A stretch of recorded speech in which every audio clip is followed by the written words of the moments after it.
एक जज अपनी पत्नी को क्यों दे रहे हैं तलाक? रोंगटे खड़े कर देने वाली सच्ची घटना। कल रात एक ऐसा वाकया हुआ जिसने मेरी जिंदगी के कई पहलुओं को छू लिया। करीब 7 बजे होंगे। शाम को मोबाइल बजा। उठाया तो उधर से रोने की आवाज। मैंने शांत कराया और पूछा कि भाभी जी आखिर हुआ क्या? उधर से आवाज आई, आप कहाँ हैं और कितनी देर में आ सकते हैं?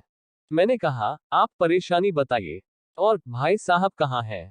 माताजी किधर हैं? आखिर हुआ क्या? लेकिन उधर से केवल एक रट, आप आ जाए। मैंने आश्वासन दिया कि कम से कम 1 घंटा पहुंचने में लगेगा। जैसे तैसे पूरी घबराहट में पहुंचा। देखा तो भाई साहब हमारे मित्र जो जज हैं सामने बैठे हुए हैं। भाभी जी रोना चीखना कर रही हैं, 12 साल का बेटा भी परेशान है, 9 साल की बेटी भी कुछ नहीं कह पा रही है। मैंने भाई साहब से पूछा कि आखिर क्या बात है तारांकन? भाई साहब कोई जवाब नहीं दे रहे थे। फिर भाभी जी ने कहा, ये देखिए तलाक के पेपर, ये कोर्ट से तैयार करा के लाए हैं, मुझे तलाक देना चाहते हैं। मैंने पूछा, ये कैसे हो सकता है? इतनी अच्छी फैमिली है, 2 बच्चे हैं, सब कुछ सेटल्ड है। प्रथम दृष्टि में मुझे लगा ये मजाक है। लेकिन मैंने बच्चों से पूछा, दादी किधर है? बच्चों ने बताया, पापा ने उन्हें 3 दिन पहले नोएडा के वृद्धाश्रम में शिफ्ट कर दिया है। मैंने घर के नौकर से कहा, मुझे और भाई साहब को चाय पिलाओ। कुछ देर में चाय आई। भाई साहब को बहुत कोशिशें की चाय पिलाने की, लेकिन उन्होंने नहीं पी और कुछ ही देर में वो एक मासूम बच्चे की तरह फूट फूट कर रोने लगे। बोले, मैंने 3 दिन से कुछ भी नहीं खाया है। मैं अपनी 61 साल की माँ को कुछ लोगों के हवाले करके आया हूँ। पिछले साल से मेरे घर में उनके लिए इतनी मुसीबतें हो गई कि पत्नी भाभी जी ने कसम खा ली कि मैं माँ जी का ध्यान नहीं रख सकती। ना तो ये उनसे बात करती थी और ना ही मेरे बच्चे बात करते थे। रोज मेरे कोर्ट से आने के बाद माँ खूब रोती थी। नौकर तक भी अपनी मनमानी से व्यवहार करते थे। माँ ने 10 दिन पहले बोल दिया, बेटा तू मुझे ओल्ड एज होम में शिफ्ट कर दे। मैंने बहुत कोशिशें की पूरी फैमिली को समझाने की, लेकिन किसी ने माँ से सीधे मुंह बात नहीं की। जब मैं 2 साल का था तब पापा की मृत्यु हो गई थी। दूसरों के घरों में काम करके मुझे पढ़ाया, मुझे इस काबिल बनाया कि आज मैं जज हूँ। लोग बताते हैं माँ कभी दूसरों के घरों में काम करते वक्त भी मुझे अकेला नहीं छोड़ती थी। उस माँ को मैं ओल्ड एज होम में शिफ्ट करके आया हूँ। पिछले 3 दिनों से मैं अपनी माँ के एक एक डेक को याद करके तड़प रहा हूँ, जो उसने केवल मेरे लिए उठाए। मुझे आज भी याद है जब मैं 10th की परीक्षा में अपीयर होने वाला था। माँ मेरे साथ रात रात भर बैठी रहती। एक बार माँ को बहुत फीवर हुआ, मैं तभी स्कूल से आया था। उसका शरीर गर्म था, तप रहा था। मैंने कहा, माँ तुझे फीवर है? हंसते हुए बोली, अभी खाना बना रही थी इसलिए गर्म है। लोगों से उधार मांग कर मुझे दिल्ली विश्वविद्यालय से एलएलबी तक पढ़ाया। मुझे ट्यूशन तक नहीं पढ़ाने देती थी कि कहीं मेरा टाइम खराब ना हो जाए। कहते कहते रोने लगे और बोले, जब ऐसी माँ के हम नहीं हो सके तो हम अपने बीवी और बच्चों के क्या होंगे? हम जिनके शरीर के टुकड़े हैं, आज हम उनको ऐसे लोगों के हवाले कर आए जो उनकी आदत, उनकी बीमारी, उनके बारे में कुछ भी नहीं जानते। जब मैं ऐसी माँ के लिए कुछ नहीं कर सकता तो मैं किसी और के लिए भला क्या कर सकता हूँ?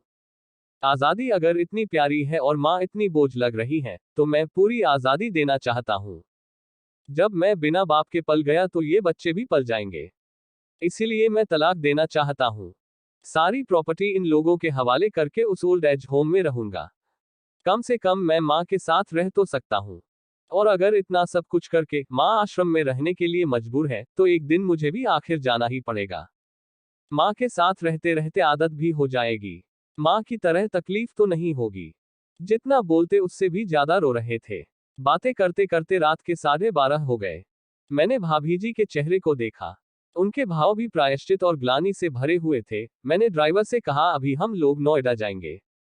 भाभी जी और बच्चे, हम सारे लोग नोएडा पहुंचे।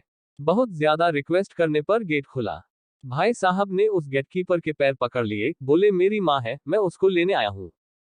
चौकीदार ने कहा, क्या करते हो साहब? भाई साहब ने कहा, मैं जज हूँ। उस चौकीदार ने कहा, जहां सारे सबूत सामने हैं तब तो आप अपनी माँ के साथ न्याय नहीं कर पाए। औरों के साथ क्या न्याय करते होंगे साहब? इतना कहकर हम लोगों को वहीं रोककर वह अंदर चला गया।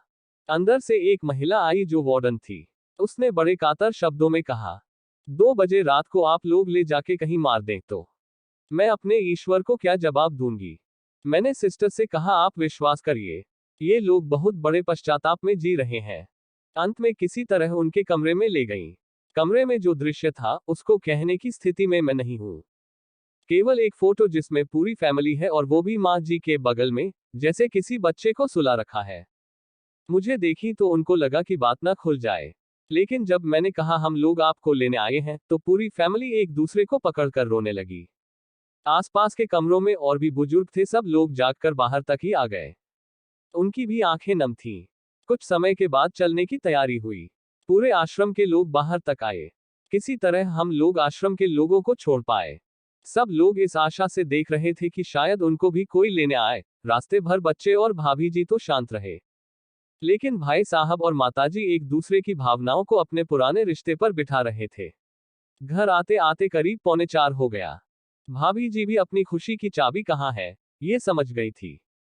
मैं भी चल दिया, लेकिन रास्ते भर वो सारी बातें और दृश्य घूमते रहे। तारांकन, माँ केवल माँ है, उसको मरने से पहले ना मारे। माँ हमारी ताकत है, उससे बेसहारा न होने दें। अगर वह कमजोर हो गई तो हमारी संस्कृति की रीढ़ कमजोर हो जाएगी। बिना रीढ़ का समाज कैसा होता है, किसी से छुपा नहीं। अगर आपकी परिचित परिवार में ऐसी कोई समस्या हो तो उसको ये जरूर पढ़ाएं, बात को प्रभावी ढंग से समझाएं। कुछ भी करें, लेकिन हमारी जन्नी को बेसहारा बेघर ना होने दें। अगर माँ की आंख से आंसू गिर गए तो ये कर्ज कई जन्मों तक रहेगा। यकीन मानना सब होगा तुम्हारे पास, पर सुकून नहीं होगा। सुकून सिर्फ माँ के आंचल में होता है, उस आंचल को बिखरने मत देना।